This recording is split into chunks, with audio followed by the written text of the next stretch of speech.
saw the video. Sorry. Parfois, tout va bien dans ta vie. Et en un instant, tout va mal. Mais c'est possible que tout redevienne bien. Et mieux encore. Regarde ça.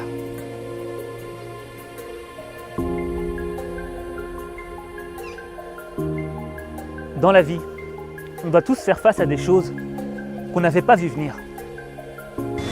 Merde.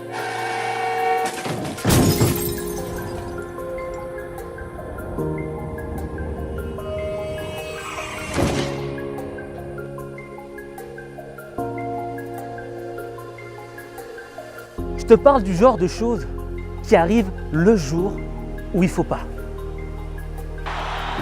He looks in pain. He's over the ball. Oh my goodness.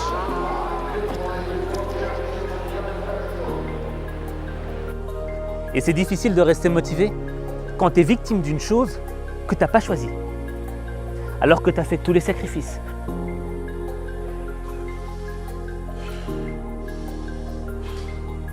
Tous les efforts. Tu as été irréprochable. Tu as suivi toutes les règles de l'art. Mais le jour J, le jour qui est censé changer ta vie, il t'arrive un truc que tu n'avais pas prévu et que tu n'aurais jamais pu prévoir et qui t'empêche d'avancer.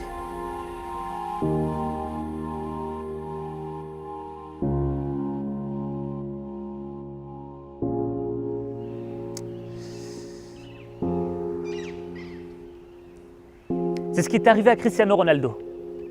Cristiano, c'est un champion sur pattes, une machine de guerre.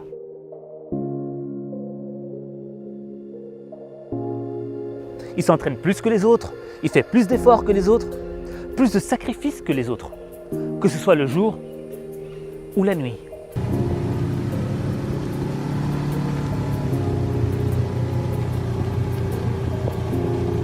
Pour lui, chaque instant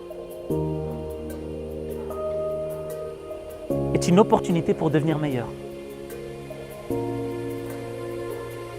Parce qu'il a envie de gagner. C'est le prototype du vainqueur. Quand on avait entraînement à 10h, il était déjà à 8h30, il était déjà dans le gymnase, en train de faire des abdos, en train de faire des jambes. Bon, après, quand tu vas manger chez Cristiano, c'est pas la grande fête, hein, parce que tu manges, juste après, il te dit viens, on va faire de la natation, après, il te dit viens, on va dans le jardin, on va faire quelques jambes. Donc c'est une machine, c'est un winner pour moi.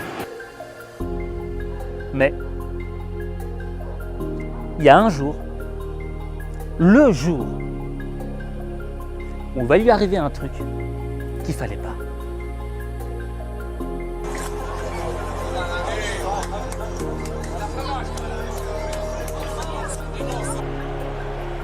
« 10 juillet 2016, finale de l'Euro.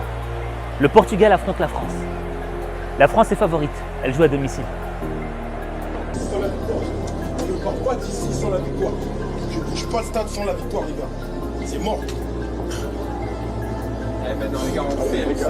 Mais le Portugal a une revanche à prendre.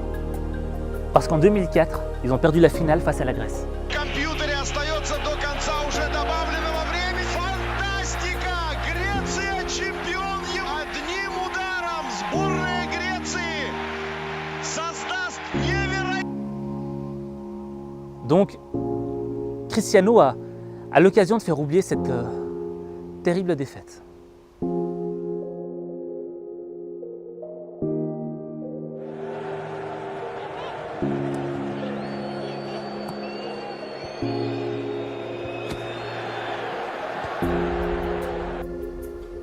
Mais à la 7e minute, Dimitri Payet lui fonce dessus et le blesse.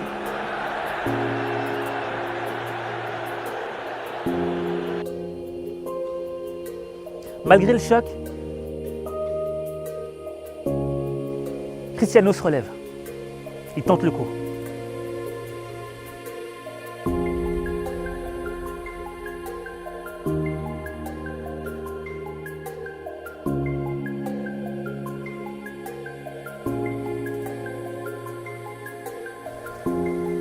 à un moment du match, il sent que ça ne va pas le faire. Il sent la gêne.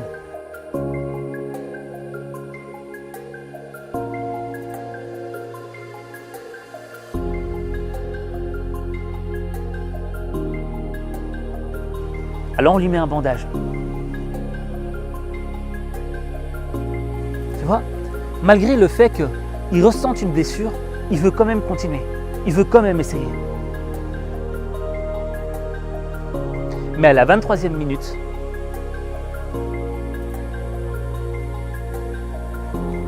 c'est mort. Il sait qu'il ne peut plus continuer. Alors il se pose sur le sol et il se prépare à rendre son brassard.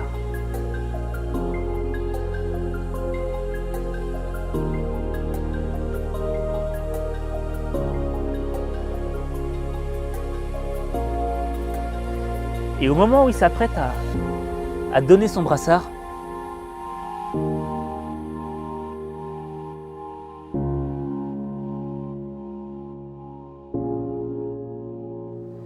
il craque.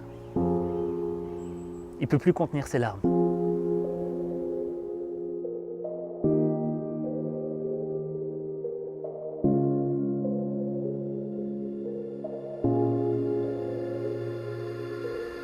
Si toi tu viens avec un regard rationnel, tu aurais envie de lui dire « Mais Cristiano, pourquoi tu pleures?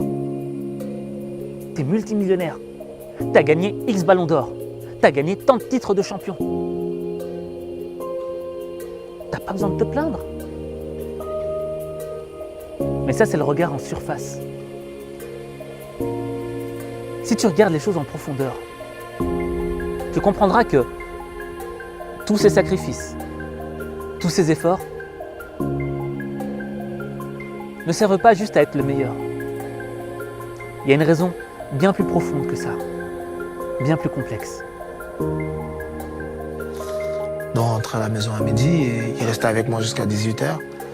Et vers 16h là, c'est sa maman qui le rappelait. Mais il faut que tu viennes manger, mais rentre. Mais rentre, il faut que tu viennes parce qu'il faut que tu viennes chercher, je sais pas où ton père il est. Et je le ramène, je le dépose. Il me dit, Rick, attends. Il va dans la maison et sa mère lui dit, mais ton père il est sorti, il sait pas où il est parti. Bon, lui et moi on sort. On commence à marcher, on cherche dans le quartier où son père était et tout. Après, on trouve son papa assis quelque part et tout. Et lui, il commence à parler avec son papa. Vous savez, quand les Portugais ils parlent, ils discutent, tu crois qu'ils vont se battre. Ouais. Parce qu'ils parlent vite et puis avec les mains, tout ça. Et son papa parlait, lui aussi, il parlait. Son papa parlait, lui parlait. Et il prend son papa, il dit à son père de monter dans la voiture. On monte dans la voiture, il me dit, Eric, allons, on va jusqu'à la maison. Il fait sortir son papa de la voiture. Et le lendemain, il me dit, Eric, tu sais, il faut que je réussisse pour mon père. Il faut que je réussisse pour mon père. Bon, après quelques temps, son papa était décédé. Il avait perdu son papa et ça l'a vraiment transformé. C'est quelqu'un de très, très touchant. Il devait réussir pour son père. Son père avait un problème d'addiction à l'alcool. Ce qui lui a provoqué une tumeur au foie. Et il en est mort à l'âge de 52 ans, en 2005.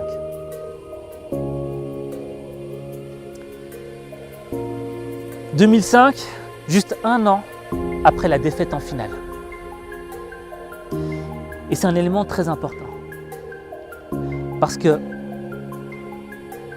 malgré le fait que son papa soit décédé, Cristiano avait quelque chose à lui prouver.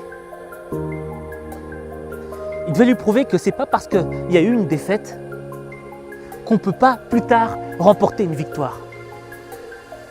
Tout comme c'est pas parce que tu es alcoolique ou que tu as sombré dans un truc qui t'a mis plus bas que terre que tu peux pas t'en sortir.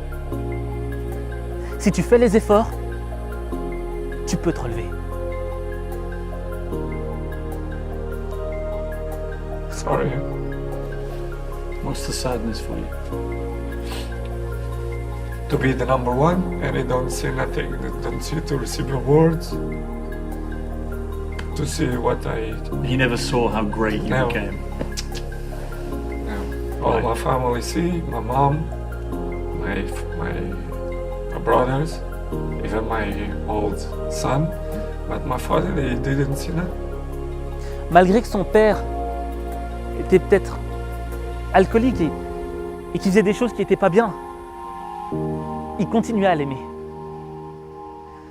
Malgré que son père soit mort, il continuait à honorer sa mémoire en travaillant tous les jours, en se sacrifiant tous les jours pour devenir le meilleur, pour prouver qu'on peut devenir une meilleure personne et qu'on peut s'en sortir. C'est ce qu'on appelle l'amour véritable. C'est l'amour qui l'a guidé à devenir le meilleur. Et cette finale, c'était l'occasion de reprendre une revanche sur la vie. Mais là, tout semblait terminé pour Cristiano. T'avais juste envie de lui dire, mec, c'est bon, t'as essayé, maintenant arrête de rêver. Pose-toi sur le banc et regarde le match avec les autres. Mais non, pas à Cristiano. C'est pas parce que t'es blessé que t'as pas le droit de continuer de rêver. Ce qui compte, c'est ce que t'as là et là. La volonté et l'amour. Cristiano pouvait peut-être plus courir. Il pouvait peut-être plus marquer de but. Mais il pouvait apporter autre chose. La rage de vaincre. Il pouvait transmettre à ses coéquipiers l'envie de gagner. Et quand tu as cet état d'esprit qui brûle en toi, rien ne peut t'arrêter. On peut te couper les bras, les jambes, t'iras chercher la victoire avec les dents.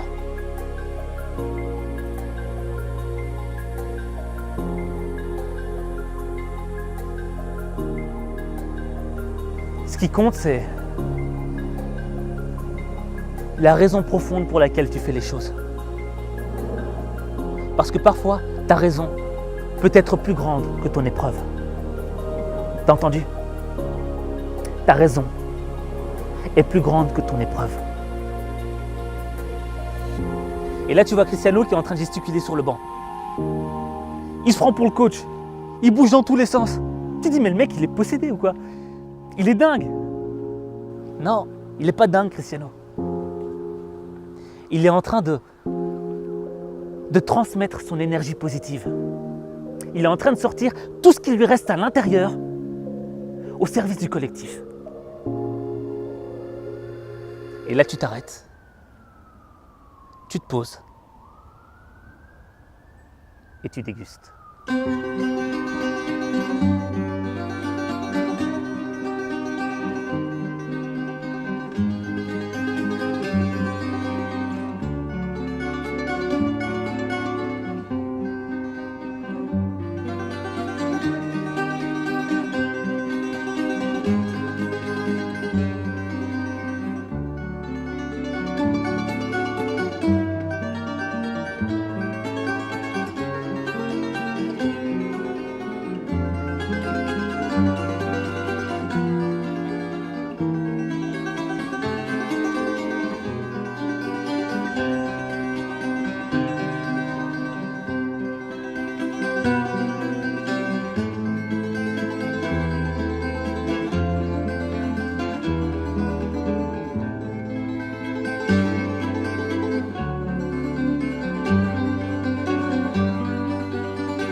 Le Portugal remporte la victoire.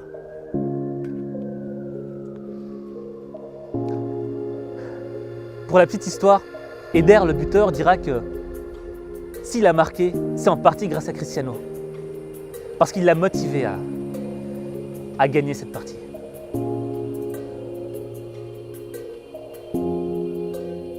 En conclusion, tu vois, tu ne peux pas prédire l'avenir. Peut-être que dans la minute qui arrive là, il va t'arriver un truc que tu n'avais pas prévu. Peut-être que le jour J, le jour qui est censé changer ta vie, il va t'arriver un truc que tu ne voulais pas. Mais c'est pas grave. Ce qui compte, c'est que tu gardes espoir. Ce qui compte, c'est que tu saches pourquoi tu fais ce que tu fais. Et quand tu comprends la raison profonde de ce que tu fais, c'est une arme qui te permet d'avancer malgré les épreuves.